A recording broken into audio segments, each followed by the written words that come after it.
ML Sports Take here from Rosie's Corner, mixing up today on a Monday. Come grab the meatloaf and the pizza and wing combos. I'm about to devour a Luna myself here. Hot and cold subs available, plus gift cards for the holiday season. Stop by Rosie's right now. Route 11 in Brewerton and throughout the lunch hour today. Grab the meatloaf Monday for lunch or grab and go for dinner. Plus turkey slop tomorrow, chicken and biscuit Wednesday, fish late in the week as well. Get on down here to Rosie's Corner. It's all spectacular A to Z. Rosie's Corner, Route 11 in the village of Brewerton, a proud Platter supporter. So Bills blunders are at it again. Now you can say, well, you know, this happens to every team. Listen, it's mid-December. I know it's only one game, and I know the Bills have won 7 in a row, and mostly they've done everything great this year. Offense, play calling, they've stayed healthy with the past usual injuries, right?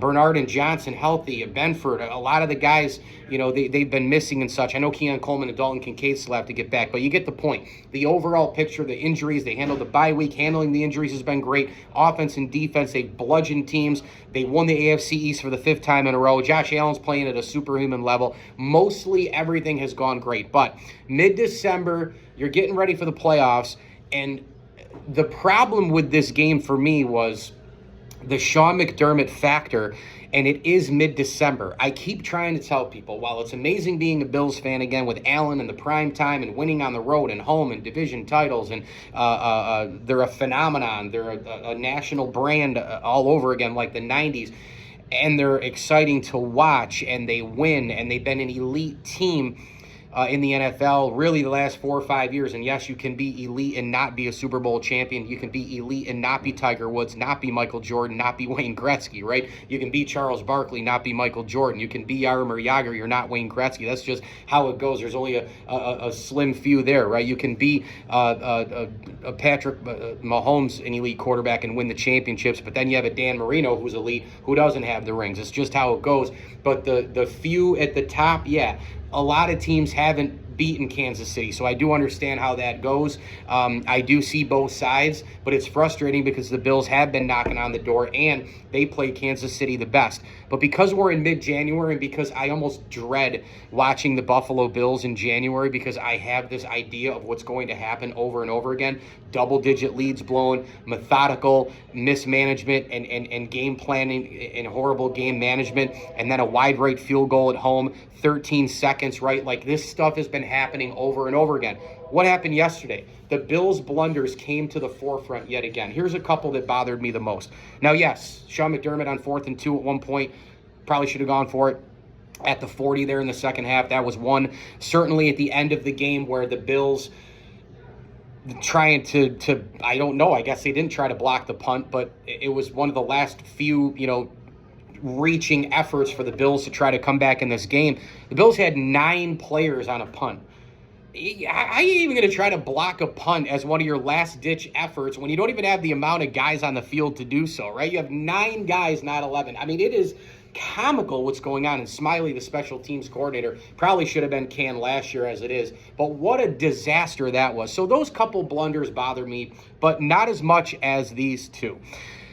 The first of which was late in the game with a couple of minutes and change left to go. The Rams have a 3-point lead.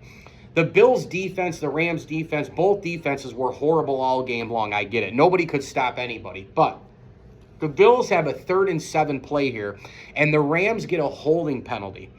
And Sean McDermott, instead of declining it and making it 4th down, they accept the penalty to back them up into 3rd and 17. Technically, it said 16, but you know where the nose of the ball is. By the way, I struggle with that doing ESPN stats, nose of the ball, exact yard line, blah, blah, blah. We got to double check in the headsets, check with the official statistician, blah, blah, blah.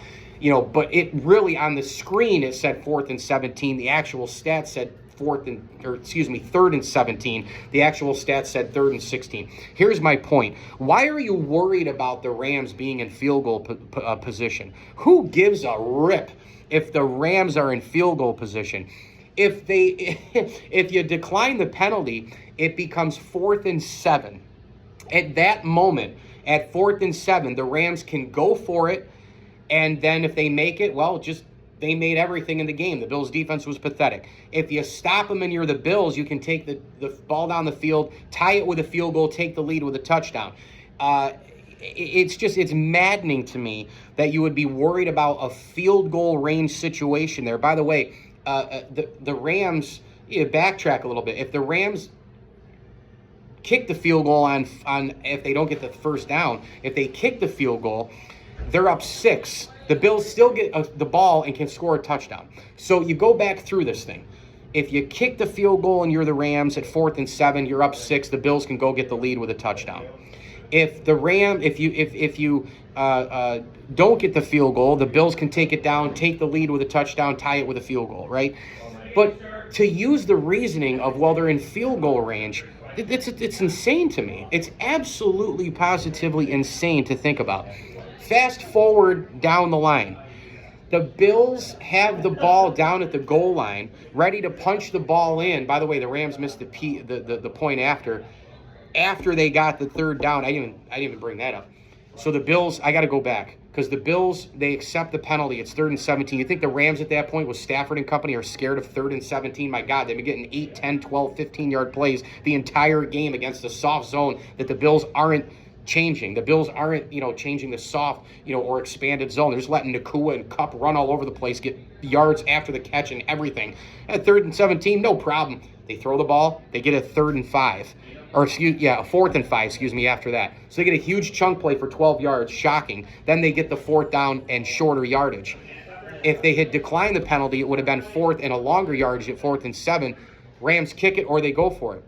Again, if they kick it on 4th and 7 and make it, who cares? It's a 6-point game. You take it down, score a touchdown. At that point, I believe in Josh Allen. If they miss the field goal, you get the ball, you go down, tie it, or you go down and take the lead. What are the Bills doing there? But you gave them another opportunity to get a big chunk yardage on a shorter, right? It went from 3rd and 7 to 3rd and 17.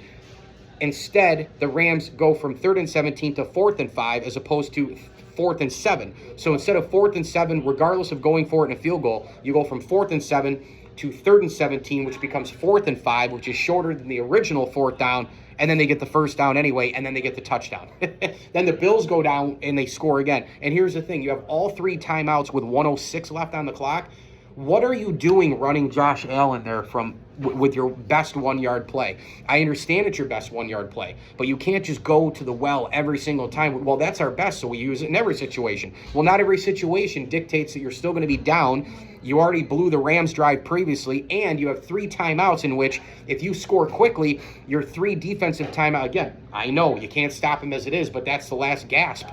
You have 3 timeouts to try to stop the clock. You didn't even give yourself a chance to stop the clock because you burn the timeout after the quarterback sneak. You have got to be kidding me with those 2 blunders for the Buffalo Bills. So, is it the end of the world? No. Is it a situation where the Bills are all of a sudden not going to make the playoffs? Not when they do. No. The Bills are a great team. The Bills are going to the playoffs. They have a chance to make a run to get to a Super Bowl again. All those things are true. They have this redonkulous quarterback in Josh Allen who scores 6 touchdowns in this game. However, the head coach continues to do these things, and it is mid-December. It ain't even January yet, and that should make Bills fans worry. You lose a game, not a big deal. You're going to lose games in a 17-game slate. But to get 6 touchdowns and 424 yards from Josh Allen, and you're trying to keep winning to try to overtake the Chiefs for that 1 seed, even though I never thought it was possible because all the Chiefs do is win. But again, the possible is the impossible in the NFL sometimes, whatever. You're still trying to get these wins. You're still stacking them. That Rams team was beatable because their defense was bad. Unbelievable stuff. One last point. The blocked punt and return ended up being a huge play for the Rams because as they went 1 possession, 2 possession, 1 possession, 2 possession leads, the one moment that the Bills offense would get stopped could turn into a 3-possession game, 3-possession lead. That's what happened when the Bills came out of the break. They're down 24-14. The Bills offense does not execute. They come off the field, bang, the Rams score a touchdown. Then it's 3 possessions, and it's harder to come back from that if you're Buffalo. God almighty, Josh Allen almost did it. But those blunders that I mentioned with Sean McDermott, not declining the penalty after the 3rd and 7 play was absurd, and then calling a timeout after running the ball, I should say, with Allen and burning a timeout was absolutely absurd as well. I would have gone shotgun, make him go off platform, try to get a quick score, something, run it in, throw it in, etc. But you can't say, well, that's our best 1-yard play. He's going to score. You can't guarantee it. He's going to run forward. He gets stopped. the time runs, dude, and then you call timeout. At that moment, when the timeout was called, the game was over because there was no time left. Mike Lindsley here at Rosie's Corner. Pastrami Reuben, Gold Fever Wings, some of the sneaky items on the Rosie's Corner menu. Don't forget to get the pizza wing combos. Today, lunch until 3 o'clock. They got the Meatloaf Monday, Comfort Foods all week, Turkey Slop Tuesday tomorrow, Chicken and Biscuit Wednesday, fish later in the week as well. Gift cards for every and all occasions. Look at this thing. I'm diving in right now to a Luna here at Rosie's. This is how you do it. If you're going to come down and get a Luna at Rosie's, you do it Mike Lindsley style right here. You dip it. You eat the Luna with the homemade sauce. It's out of control. Get on down here to Rosie's Corner, a proud Platter supporter. And as I always tell you, enjoy the games.